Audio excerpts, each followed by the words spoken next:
গান, বাদ্যযন্ত্র এগুলো যে হারাম, এই বিষয়ে হাদিসে মুবারাকাতে কি আছে?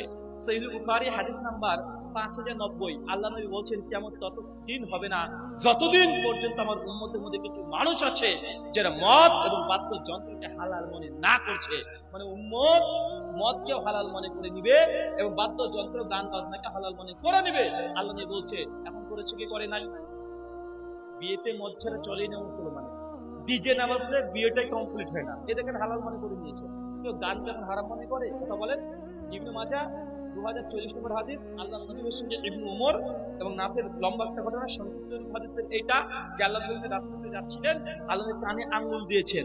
ইবনে উমর তো ইবনে উমর বলছে, লাব্বাইকা ইয়া রাসূলুল্লাহ, উনি কি শুনছে বলেন, শুনতে পাচ্ছ? আল্লাহ নবীকে বলছে, জি আল্লাহ বলছেন গান। নবী কানের মধ্যে আঙ্গুল করে রেখে দিয়েছেন। যতক্ষণ গানের আওয়াজ এসেছে ততক্ষণ কানে আঙ্গুল ছিল, যখন গানের আওয়াজ আপনি শুনতে পাননি আঙ্গুলটিকে নামিয়ে রেখেছেন। মানে আল্লাহ নবী গান শুনলে কানের মধ্যে কি করতেন? আঙ্গুল করতেন।